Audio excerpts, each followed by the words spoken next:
When Travis Alexander met Jodi Arias, he thought he really lucked out. I went from intrigued by her, to interested in her, to caring about her deeply, to realizing how lucky I would be to have her as part of my life forever. She's amazing. It is not hard to see that whoever scores Jodi, whether it be me or someone else, is gonna win the wife lotto. What he didn't realize is the affair would not only disillusion him, he'd have to pay with his life for the mistake. The case blew out into a veritable sensation. After the dust had settled, with all the lies debunked and the culprit behind bars, all that's left is the truth, as unsightly as it is fascinating.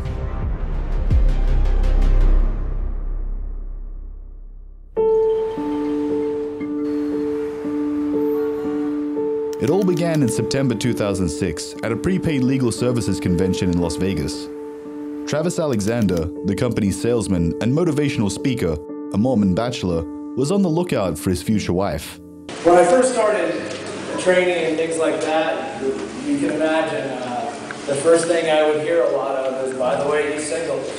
And I'd be like, that's right, I am. Maybe he's going to get me.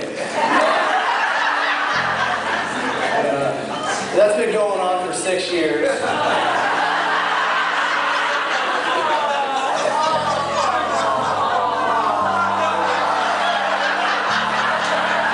Travis was approaching 30, and he felt a lot of pressure from his peers.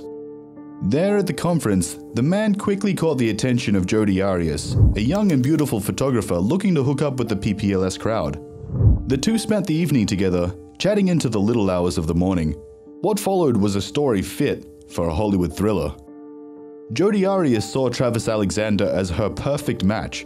They had to be together, no matter the cost. She promptly dumped her then boyfriend. There was another problem though. Arias was not Mormon. To eliminate the obstacle of religion, she converted to the Church of Jesus Christ of Latter-day Saints and had Alexander himself baptize her. Arias lived in Wairika, California, while Alexander's home was in Mesa, Arizona. With the distance between them, the couple spent a lot of time on the phone, exchanged letters, and traveled together. Arias was an amateur photographer and happily snapped away. I'm always pointing the camera in every direction, and he was always a very enthusiastic and willing subject. The relationship's temperature quickly rose to a white-hot, all-consuming passion. However, it didn't take long for Alexander's friends to get seriously worried.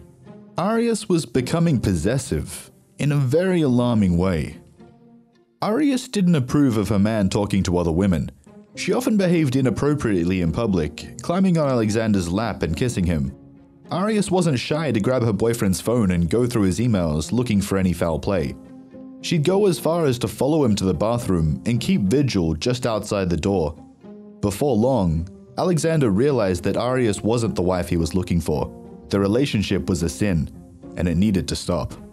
When you are doing things or living in a lifestyle that conflicts with your beliefs to the degree that what Travis was doing, I mean, to me, that was why he said he couldn't marry her. And he'd told me that before. He'd said, I love her, I care about her, but I can't marry her. After 5 months together, Alexander broke up with Arias.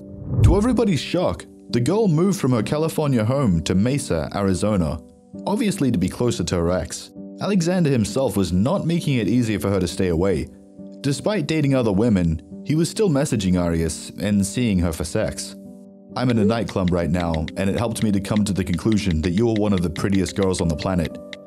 Send me a naughty picture. The two had lengthy phone conversations, almost like before the breakup, and their flirting often escalated to full-blown phone sex.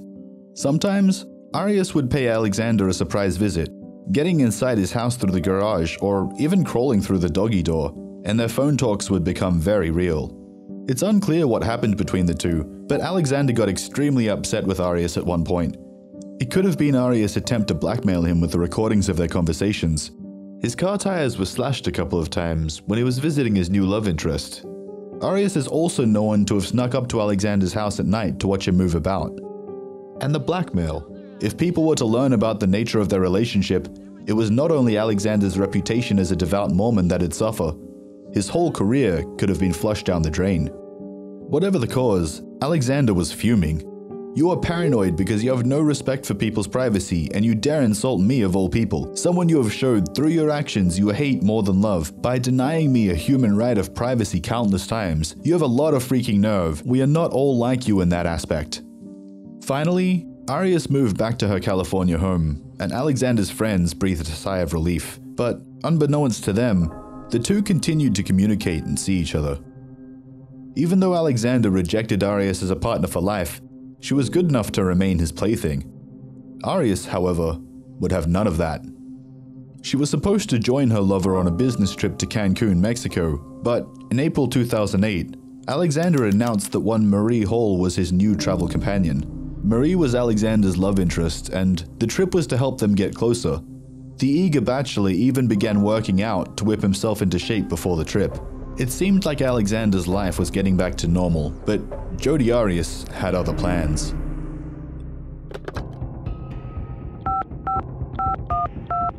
On June 4, Alexander failed to join an important conference call.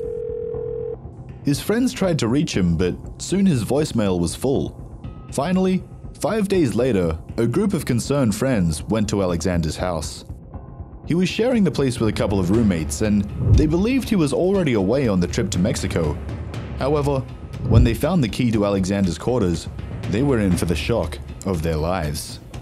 What's going on? A friend of ours is dead in his bedroom. We hadn't heard from him for a while. We think he's dead. The reality was even worse. The crime scene was a veritable bloodbath. Blood was everywhere, in the bedroom, in the hallway, in the kitchen. Travis Alexander's body was curled inside the shower booth. He sustained an astounding 27 to 29 knife wounds and a gunshot to the head. Putting it mildly, it was overkill. Whoever committed the murder did it in rage. What's arguably even more shocking is that the suspect's name popped up right there in that first emergency call. Has he been threatened by anyone recently? Yes, he has. Okay. He has an ex-girlfriend that's been bothering him and following him and slashing tires and things like that. Her name is Jodi. Jodi Arias was quick to deny knowing anything about the murder. Wasn't she seen the same day in another state on a date with another man? I just had no reason to hurt Travis. But the evidence told a different story. The police have never recovered the gun Alexander was shot with. However, it was the same caliber as the gun reportedly stolen from Arias' grandparents just days before the murder. Arias herself had suspicious cuts on her hands. It's not uncommon for attackers to cut themselves. On top of that, the crime scene had plenty of evidence. The police found Jodi's hair in the shower and her bloody palm print on the hallway wall. The print contained both her and Alexander's DNA. It was enough for the police to pursue Arias as the main suspect, but another discovery effectively hammered down all the nails in this case's coffin. It was a camera that the officers recovered from Alexander's washing machine. The camera was damaged, but the photos on its memory card were still recoverable. Some images were of nude Alexander and Arias in bed, while another portion was a sequence of shots made in the shower. It showed Alexander first readily posing for the camera, and then his expression changes to mortal fear. The attacker cold-bloodedly documented his last moments. Arias fed the investigators many lies, maintaining she was innocent. I know that I won't be held accountable for killing him because I had nothing to do with that. I had everything to lose and nothing to gain if I were to kill Travis. As you might recall, she first claimed she knew nothing about the murder. Next, she changed her tune and told a tale of two masked intruders and her miraculous escape.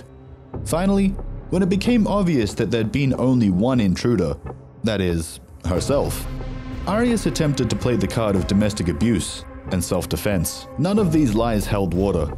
Travis was known to be a boisterous but ultimately harmless individual. His biggest sin was simply meeting the wrong woman and playing on her feelings. It's speculated that when Arias arrived at his place on the day of the murder, she expected to find him with another woman and execute them both.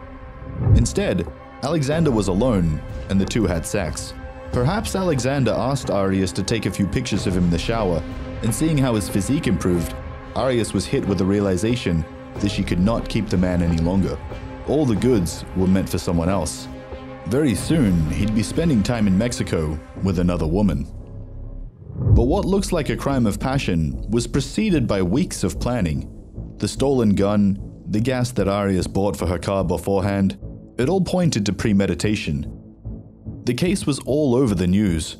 Some people were flocking before their TV sets to watch another episode of this true crime soap opera unfolding before their very eyes. Arias herself gave multiple interviews to the media, and one such interview with 48 hours would be used in court against her. It's appalling to see how much Arias enjoyed the publicity. And in the end, everything will be made known, everything will come out. And in the meantime, smile, say cheese. And she did exactly that while posing for her first mugshot. This is a really trivial question, and it's gonna reveal how shallow I am. But before they book me, can I clean myself up a little bit?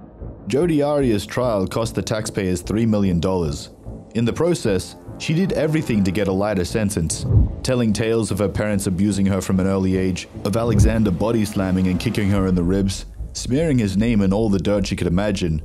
One such lie was Alexander's supposedly pedophilic inclinations that Arias was supposedly helping him overcome.